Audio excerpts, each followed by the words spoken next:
Hello everyone, today's topic is components elements या फिर बोले एस्पेक्ट्स ऑफ स्टाफिंग। अभी तक हमने स्टाफिंग में क्या क्या कर लिया, प्रोसेस कर लिए स्टाफिंग के, उनकी मीनिंग, डेफिनेशन, प्रोसेस और इम्पोर्टेंस ये सब कर ले। तो लेकिन अब आगे हम क्या करेंगे, कंपोनेंट्स पे। स्टाफिंग में क्या, स्टाफिंग के कंपोनेंट्स कौन कौन से हैं। पहला है रिक्रूटमेंट, सिलेक्शन एंड ट्रेनिंग। ये तीनों जो हैं कंपोनेंट्स हैं किसके, स्टाफिंग के। Recruitment plus selection plus training is equal to staffing. आज हम स्टाफिंग का पहला नंबर जो है ये रिक्रूटमेंट का आज ये कवर करेंगे। देखो रिक्रूटमेंट होती क्या है, रिक्रूटमेंट मीन्स इंक्लूडिंग और attracting more and more candidate to apply for vacant job position in the organization. मतलब अपनी जो ऑर्गेनाइजेशन में मैनेजर हैं जो रिक्रूटमेंट निकालते हैं, मतलब अट्रैक्ट करने के लिए, अब उनको काम भी चाहिए तो उनको लोगों को क्या करें, इस तरह की रिक्वायरमेंट निकालते ताकि मोर और मोर कैंडिडेट क्या हो सके, अट्रैक्ट हो सके, जो अप्लाई करें ऑर्गेनाइजेशन में। इन जनरल वर्ड बोले तो recruitment means search for candidate. अगर हम जनरली बोले भी कैंडिडेट को सर्च करना जो परफॉर्म कर सके जो वैकेंट रोल के लिए, and including them apply and come forward for filling the vacant role. मतलब इस लाइन का ना सिंपल मीनिंग ये है कि वो जो पोजीशन खाली है ना उसके लिए लोगों को सर्च करना और उन्हें वहाँ पे जॉब देना। The recruitment function is very important. भाई ये बहुत ज़रूरी है क्योंकि अगर हम रिक्रूटमेंट नहीं निकालेंगे तो हम भर्ती कैसे करेंगे, भर्ती नहीं होंगी तो क्या हम पुरानों से काम चलाएंगे। अगर चलो मान लो पुरानों से काम चल रहा है तो हमें नए भी तो लाने पड़ेंगे ना। रिक्रूटमेंट दो तरीके से होती है, इंटरनल और एक्सटर्नल, वो आगे पढ़ेंगे। अब यहाँ क्या बोल रहा है, इंपॉर्टेंट है क्यों है, because the end result of recruitment function in receiving large number of applicant to make selection form. मतलब हमने इतने सारे जो फॉर्म मिले हैं, एप्लीकेशन मिली है, उनमें से सिलेक्ट करना लोगों को क्या बोलाता है, रिक्रूटमेंट फंक्शन में आता है। सबसे पहले दो सोर्स है, पहला कौन सा, इंटरनल, और सेकंड कौन सा, एक्सटर्नल। इंटरनल सोर्स क्या बोलता है कि जो खाली पोजीशन है ना हमारी, जो पोस्ट खाली पड़ी है उसे अपने ही कंपनी में से किसी भी इंसान को, जो वो भाई जो क्या कहते हैं, जो कंपनी के अंदर से ही लोगों को उसमें जॉब देना। जैसे इंटरनल क्या बोलता है, under internal source of recruitment the vacant job position are filled by including the existing employee. जो एम्प्लॉय ऑलरेडी ऑर्गेनाइजेशन में वर्क कर रहे हैं ना उनको ही उसी काम पे लगा देना, ठीक है, जिसके लिए पोजीशन खाली है। The vacant job position are filled by using existing employee, या सिंपली बोले तो जो ऑलरेडी काम कर रहा है इंसान उसको ही एक और काम सौंप देना, उसको आगे प्रमोट करना। ओनली एंड नो आउटसाइडर आप परमिटेड हो, किसी बाहर वाले को ना बुलाना। इंटरनल सोर्स वेरी पॉपुलर क्यों है, क्योंकि ये भाई इकोनॉमिकली, जिसमें ना पहले भर्ती निकालो, फिर उनके फॉर्मों को देखो, अप्लाई करवाओ, सिलेक्शन, ये सब मतलब ये झंझट है ही नहीं इसमें, हमें पता है। और हमें पता है भाई वो इंसान पहले काम करता है, उससे पहले आइडेंटिफाइड है ना, आइडेंटिफाइड है, उसे काम दे देते तो उसे ना तो ट्रेनिंग की जरूरत पड़ती है, ज़्यादा ट्रेनिंग की जरूरत नहीं पड़ती है।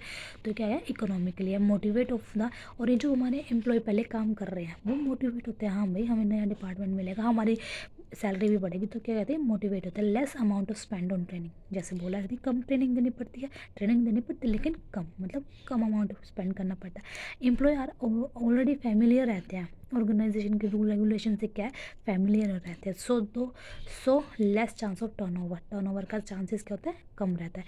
इम्प्रूव परफॉर्मेंस ऑफ एम्प्लॉय, क्यों, to get the promotion improve show better performance. भाई उसे हम कह रहे हैं कि रिक्रूटमेंट तो पुराने वालों से मिल रही है, भाई क्यों मिल रहा है, कि प्रमोशन ही तो हो रहा है उनका एक तरह से।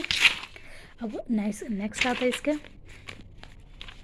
थ्रो द ट्रांसफ़र, हाँ, through transfer employee get training also in the form of job rotation, ठीक है। Through the transfer surplus employee can be shifted to the other. अगर एक डिपार्टमेंट में ज़्यादा एम्प्लॉय है तो उसे दूसरे डिपार्टमेंट में ट्रांसफ़र करना, ये सब इसका मीनिंग है। लेकिन इसके ना डीमेरिट्स पता क्या है, नो फ्रेश और no ideas will come in the organization. मतलब पुराने ही लोग अगर हमारे साथ काम कर रहे हैं तो कोई नया आइडिया तो लेके आएंगे नहीं, ठीक है। There is will be limit choice, उनके पास क्या रह जाएगी, थोड़ी चॉइस रह जाएगी। No suitable for new organization, जो नई ऑर्गेनाइजेशन अभी भी स्टार्ट हुई है, जैसे अभी 1-2 साल ही हुए हैं, उनके लिए सूटेबल नहीं है, तो वो एक्सटर्नल ही यूज़ करते हैं, एक्सटर्नल सोर्स ही यूज़ करते हैं रिक्रूटमेंट का। फ्रीक्वेंट ट्रांसफ़र में reduce the productivity of employee, भाई वो बार बार ट्रांसफ़र होता रहेगा तो उसकी प्रोडक्टिविटी पे भी तो फ़र्क पड़ेगा। ठीक है। अंदर the internal store recruitment following method, भाई इंटरनल से हम कह रहे हैं कि हम इंटरनल तरीके से, इंटरनल रिक्रूटमेंट के तरीके से हम लोगों को अपॉइंट करते हैं। भाई कैसे कैसे ट्रांसफ़र करके या प्रमोशन करके, ठीक है। पहला था ट्रांसफ़र, जैसे transfer mean shifting of employee from one job position to the other at the same level of authority, ठीक है। सेम लेवल जो अथॉरिटी पे काम कर रहा है उसे एक ही पोजीशन, एक ही इसने बोला शिफ्ट करना है एम्प्लॉय को, ठीक है, पोजीशन के लिए। किसके लिए? सेम लेवल ऑफ अथॉरिटी में ही एक एम्प्लॉय को दूसरे जॉब पे ट्रांसफ़र करना। Generally with the transfer there is no chance in the compensation level in authority level को। अगर इस तरह का कोई ट्रांसफ़र होता है तो ना तो कोई कंपनसेशन दिया जाता है ना कोई अथॉरिटी होती है। There is no chance of even high his rank responsibility and prestige, only the place of working is change. कोई वो नहीं होता भाई कंपनसेशन मिलेगा या कुछ ऐसा नहीं है, बस उसे क्या उसकी जो वर्क की पोजीशन है ना वो चेंज होती है। जैसे जो क्लर्क है, जो अकाउंट डिपार्टमेंट में क्लर्क था उसको ट्रांसफ़र कर देना परचेज डिपार्टमेंट में, कोई बस डिपार्टमेंट चेंज हो जाए, उसमें कुछ भी चेंज नहीं होता, उसकी सैलरी वैलरी इतनी वो नहीं होती, उसे बस वर्क एरिया चेंज हो जाता है उसका डिपार्टमेंट, ठीक है। प्रमोशन में जैसे promotion refers to shifting of employee from one job position to the with the higher level authority. इसमें सेम लेवल बोला था, लेकिन प्रमोशन में क्या बोलता है? Higher level. In promotion the authority level the rank responsibility of employee and prestige improve और increase. मतलब इसमें सब कुछ इंक्रीज है, उसकी रैंक, उसकी रिस्पॉन्सिबिलिटी, उसकी अथॉरिटी, सब कुछ इंक्रीज हो जाता है। Generally with the promotion there are increase in compensation, मतलब सैलरी में भी होता है, लेकिन ट्रांसफर में ऐसा कुछ नहीं होता, लेकिन प्रमोशन में होता है। Example promotion of clerk to the account post, ठीक है। ये पोस्ट है, यहाँ पे मिसिंग ये रब हो गया था, ये पोस्ट है अकाउंटेंट पोस्ट के लिए, एक क्लर्क को अकाउंटेंट पोस्ट के लिए वो शिफ्ट करना, उसको प्रमोट करना, तो ये क्या आ जाता है? प्रमोशन का तरीका। अब सेकंड सोर्स क्या है? रिक्रूटमेंट का external source. When the candidate from outside the organization are invited to fill the vacant post. जब ऑर्गेनाइजेशन बाहर से लोगों को बुलाती है, कैसे भाई रिक्रूटमेंट निकालती, भर्तियाँ निकालती, भाई हमें इतने इतने लोगों की जरूरत है, प्लीज़ आप फॉर्म भरें। और जिस जिसको पता होता है, जिस जिसको भाई गूगल पे सब कुछ मिल जाता है, तो वहाँ पे वो देखते हैं भाई इस कंपनी में इतनी रिक्रूटमेंट की जरूरत है, हम भर देते हैं, भाई क्या पता हमारा नंबर बन जाए। तो वहाँ पे अनगिनत लोग फॉर्म भर देते हैं, तो उसने क्या, और अगर ऐसे ही फॉर्म भरे जाते हैं और फॉर्म भरने पे तो कंपनी के पास है ना चॉइस होती है सिलेक्शन की, ठीक है।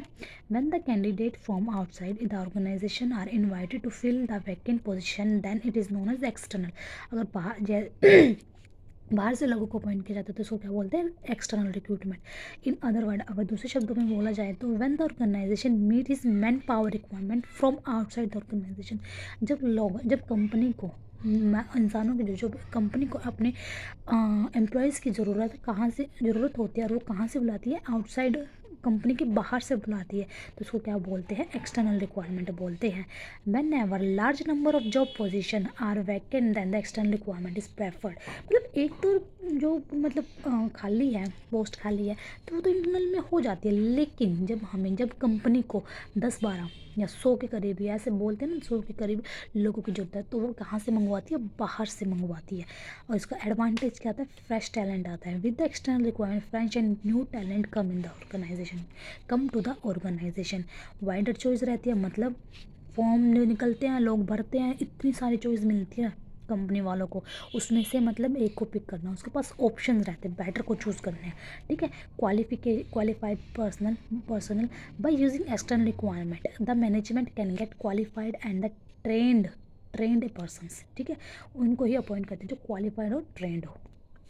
एंड फोर्थ एडवांटेज है latest technological knowledge through the campus placement organization can get the employee with the latest technology. Campus में प्लेसमेंट आती है तब क्या उन लोगों को अपॉइंट किया जाता है जिन्हें टेक्नोलॉजी की नॉलेज हो। कम्पिटिटिव स्पिरिट, यानी through the external requirement when outsider join the organization this develop the competitive spirit of existing. मतलब बाहर से लोग आते हैं तो जो ऑलरेडी काम करे बोलते हैं हाँ भैया तो बाहर से लोग कहीं ना कहीं हम ना पीछे रह जाए, हम भी अपना बेस्ट देंगे, तो उनमें ना थोड़ी सी आता है नहीं हम भी अच्छा करेंगे, कहीं हम इनसे पीछे ना रह जाए। डिमेरिट क्या है? The moral of existing employee go down. भाई ये सोचते भी ये तो काम हम भी कर सकते हैं, लेकिन नई नई भर्ती करवा रहे हैं, उन्हें डर रहता है, पुराने एम्प्लॉयज़ को डर रहता है कि कहीं हम ही ना निकाल दे। एंड द न्यू एम्प्लॉय में नॉट एडजस्ट, मतलब जो रूल एंड रेगुलेशन रहते हैं ना ऑर्गेनाइजेशन की, तो न्यू एम्प्लॉयज़ को थोड़ी सी दिक्कत होती है। And means chance of the turnover, और उनको अगर वो सूटेबल ना हो तो उनको लगता नहीं भाई ये गलत है, तो वो टर्नओवर मतलब वो कंपनी से रिज़ाइन भी कर देते हैं। इट इज़ एक्सपेंसिव, भाई एक्सपेंसिव तो होता है रिक्रूटमेंट निकालना, सिलेक्शन का प्रोसेस निकाल करना, उन्हें ट्रेनिंग करना, तो ये थोड़ा सा एक्सपेंसिव रहता है। Companies has to bear heavy burden of the advertisement, भाई रिक्रूटमेंट कैसे निकालेगी, ऐसे थोड़ा ना दे देगी, भाई लोगों को पता चले तभी तभी तो वो न्यूज़पेपर्स में, मैगजीन्स में, गूगल पे हर जगह एडवर्टीजमेंट देती है, तो ये क्या एक्सपेंसिव लेता है। और एक एक्सटर्नल है ना, एक लेंथी प्रोसेस तो हो है, ठीक है। रिक्रूटमेंट टेक लॉन्ग टाइम, ठीक है। और इसमें से ना कॉमन मेथड क्या प्लेसमेंट के बोले तो जो एक्सटर्नल सोर्स हैं क्या क्या कॉमन है। सबसे पहले डायरेक्ट रिक्रूटमेंट, मतलब some time the organization paste notice at the gate of their office, factory, ये जो वर्कशॉप है जहाँ भी है दुकान जो उनकी फैक्ट्री का गेट है वहाँ पे भी लगा देते हैं, हमें इतने इतने लोगों की ज़रूरत है। The people who are interested in the job work for वो जिन भाई जो इंटरेस्टेड है वो इंटरव्यू के लिए आ जाए। This method external is most suitable unskilled, जैसे पीएन स्वीपर और पीएन के लिए निकाला जाता है इस तरीके से। और कैजुअल कॉलर्स मतलब ये एजेंसीज वगैरह से आती हैं। अच्छा, generally the large organization maintain application fill in, they keep at pending application with the job skills, sorry, casual callers में ना जो पेंडिंग एप्लीकेशन रखी जाती है, नहीं हमारे आगे पोजीशन निकलेगी, हमारे आगे वैकेंसी निकलेगी, हम तब आपको बुलाएंगे, तो उनके लिए आता है। मतलब देख, maintain an application file in which they keep all the pending application which the job seekers leave with the reception, जो जिनको जॉब चाहिए रिसेप्शन पे अपने रिज्यूम डाल के जाते हैं ना, उनके लिए होती है ये। Some time the applications of suitable candidate who were not selected in previous year, जो पिछले साल सिलेक्ट नहीं होते ना उन्हें अगले साल कर लेते।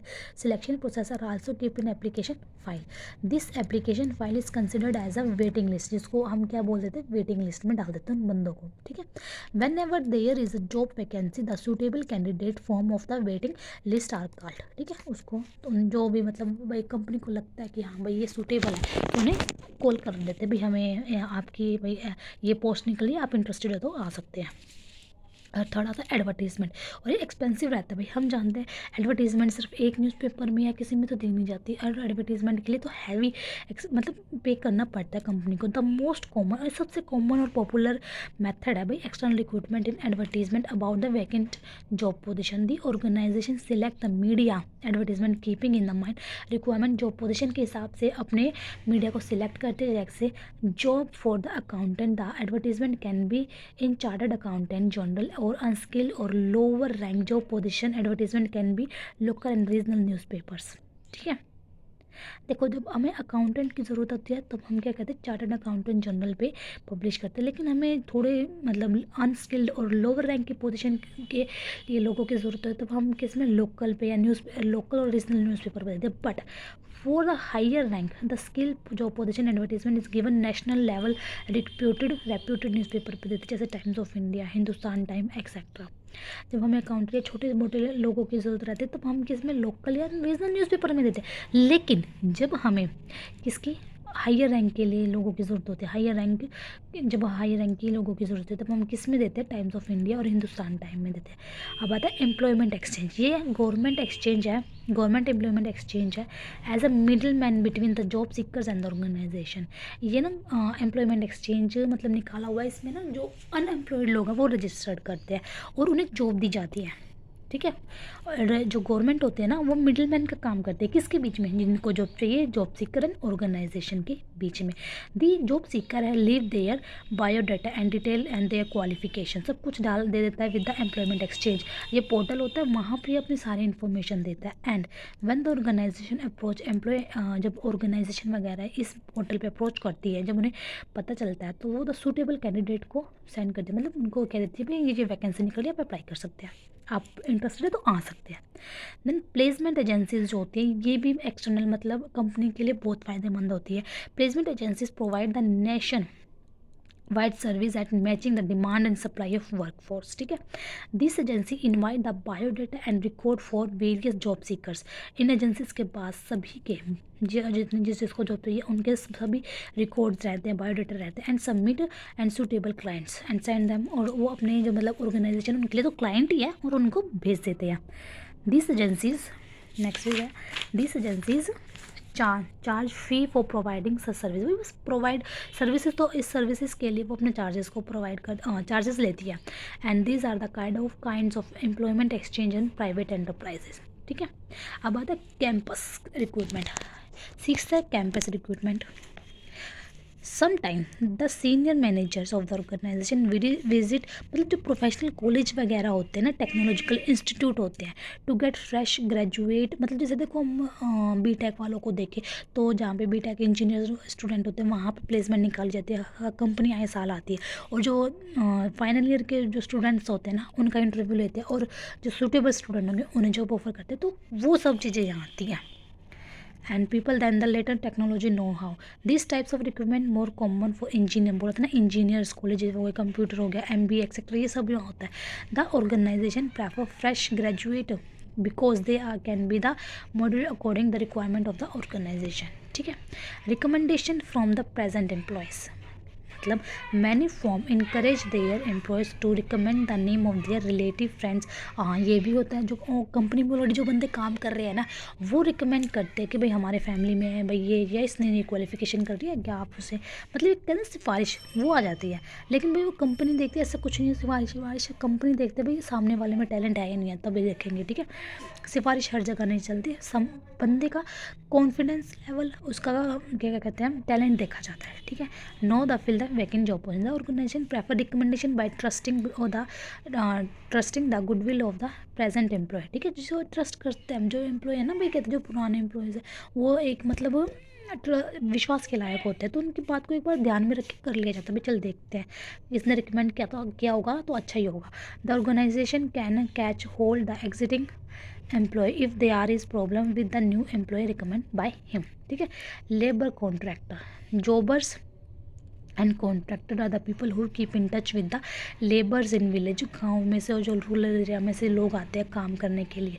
And whenever they are vacancy और required for the labour in the factory वगैरह में जो लगते हैं वो आता है इसमें। ठीक है, और in the contractor side they bring the labour from village या supply to the businessman. The jobbers and contractor charge commission for the same. This is suitable for the labourer and the unskilled workers. जो रहते हैं ना वो आते हैं यहाँ पे, जो ठेकेदार बोलते हैं ना भाई हम आपको इतने लोग प्रोवाइड करवा देंगे काम करने के लिए, वो आता है। Labour contractor maintain the close contract with labour. जो लेबर कॉन्ट्रैक्टर होता है ना वो लेबर्स के साथ कॉन्ट्रैक्ट करके रखता है। And they can provide the required number of unskilled worker at a short notice. ठीक है, अब आता है टीवी में एडवर्टीजमेंट देना, advertising on television. A new trend of external recruitment का ना न्यू ट्रेंड चल चुका है कि telecast on various channel regarding the vacant job position. जो भी टीवी पे भी आती रहती है, हर मिनट में आते रहते हैं। They telecast the requirement of the job along with the qualification necessary to apply. मतलब क्या क्वालिफिकेशन होनी चाहिए, ये सब टेलीकास्ट। अब आता है 10th आता है web publishing. In the internal there are certain website special, मतलब इंटरनेट में ना बहुत सारी वेबसाइट मिल जाएंगी जो आपको बताएंगे। एक तो है सरकारी जॉब, इसमें जो है ना सारे मतलब बताते हैं भाई ये रिक्वायरमेंट है, ये जॉब वैकेंसी निकली है, तो लोग वहाँ पे जाते विजिट करते हैं। एक तो मैंने ही बता दी। And website specially design the provide information regarding job के बारे में बताएंगे, जॉब सीकर्स को ना सारी इन्फॉर्मेशन देंगे। And companies which have vacant job position, और किस कंपनी में कौन सी जॉब खाली, जॉब कौन सी जॉब के लिए कौन सी पोजीशन के लिए वैकेंसी निकली हुई है। This website can be visit by job seekers as well as companies और इसके लिए जो जिन लोगों को जो चाहिए वो रेगुलर उस पर विजिट करते हैं वेबसाइट पे। द कॉमन वेबसाइट आज naukri.com बताया था, monster.com एक्सेट्रा। ये सब हो गया। ये जो मैंने आज कंप्लीट करवाया है, क्या करवाया है, सोर्स ऑफ रिक्रूटमेंट इंटरनल और एक्सटर्नल। भाई देखो इंटरनल के ना 2 ही है, प्रमोशन और ट्रांसफ़र, बट जो एक्सटर्नल के ना कम से कम 10 है। पहला है डायरेक्ट रिक्रूटमेंट करना, एडवर्टीजमेंट करना, प्लेसमेंट करना, recommendation for the present employees, advertise on television, casual callers, employment exchange, campus recruitment, labour contractor, web publishers. ठीक है, अब आ जाओ इसके डिफरेंस। भाई डिफरेंस भी ज़रूरी है। डिफरेंस है ना, सिर्फ डिफरेंस पेपर में 5 नंबर का पूछ लिया जाता है, 2 नंबर में पूछ लिया जाता है, 5 नंबर में, और डिपेंड करता है भाई क्वेश्चनर्स पे, क्वेश्चन देने वाले पे, सर पे भी कैसा देना। तो पहला है मीनिंग। मीनिंग भाई इंटरनल और एक्सटर्नल के नाम से ही पता चला। इंटरनल इंटरनल बोले तो मतलब अंदर जो ऑलरेडी ऑर्गेनाइजेशन में काम कर रहे हैं उन लोगों को ही जॉब ऑफर करना, और एक्सटर्नल में जो बाहर है ना लोग, मतलब जो खाली बैठे हैं, खाली नहीं मतलब जो और जॉब की तलाश कर रहे हैं, जिन्हें जॉब चाहिए उनको जॉब ऑफर करना। टाइम क्या है भाई, इंटरनल में ना लेस कंज्यूमिंग टाइम, कहाँ टाइम कम लगता है, लेकिन एक्सटर्नल में कैसे ज़्यादा लगता है भाई। रिक्रूटमेंट निकालेंगे, सिलेक्शन होगा, ट्रेनिंग होगी, ये सब कुछ चलता रहेगा। कम से कम 1 महीना तो यही खा जाएगा, अप्रोक्स मान के चलो 1 महीना हम मान के चल रहे हैं, और कहीं तो कहीं 6 महीने 1 साल तक लग जाता है। तो it is more time consuming economically भाई, ये मोर इकोनॉमिकली है at as it does not involve any cost of the searching external source, ठीक है। बट ये एक्सपेंसिव है, बोले तो कॉस्टली है, as vacancy has to be notified as a newspaper magazines में देना, तो ये थोड़ा एक्सपेंसिव पड़ जाता है। क्वालिटी क्या है, लिमिट चॉइस रहती है भाई, हमारे पास जो ऑलरेडी एम्प्लॉयज़ है ना उन्हीं में से, मतलब लिमिटेड रहना है। बेटर क्वालिटी हमें मिल ही नहीं पाएगी, हम अज्यूम ही नहीं कर पाएंगे, लेकिन यहाँ पे ना हमारे पास वाइडर चॉइस है, तो हमारे पास चॉइस है कि बेटर से बेटर को चूज़ करना, ठीक है। Moral of the employee, this method boost करता है मोरल एम्प्लॉयज़ के, मतलब उन्हें मोटिवेट करता है, एम्प्लॉयज़ को मोरल उनका बढ़ाता है। Existing staff get the chance of promotion, भाई उनके पास है ना चांस रहता है प्रमोशन का, बट ये ना थोड़ा डाउन कर देता है जो काम कर रहे हैं बंदे, क्यों, लेकिन this method bring down the moral of the employee as they are go sorry as they do not get chance to growth and development, उन्हें मिल नहीं पाता, क्योंकि नए लोग भर्ती होंगे तो उन्हें कहाँ से मिलेगा चांस एग्जिटिंग वालों को, ठीक है। Today's topic is complete. ये था सोर्स ऑफ रिक्रूटमेंट, मतलब किसका पार्ट था, ये स्टाफिंग के कंपोनेंट्स का पार्ट था। आज रिक्रूटमेंट का टॉपिक का क्लियर हो गया है, कल मैं कराऊंगी सिलेक्शन, जो हम अब तक चलते आ रहे हैं, पढ़ते आ रहे हैं, ठीक है। Thank you.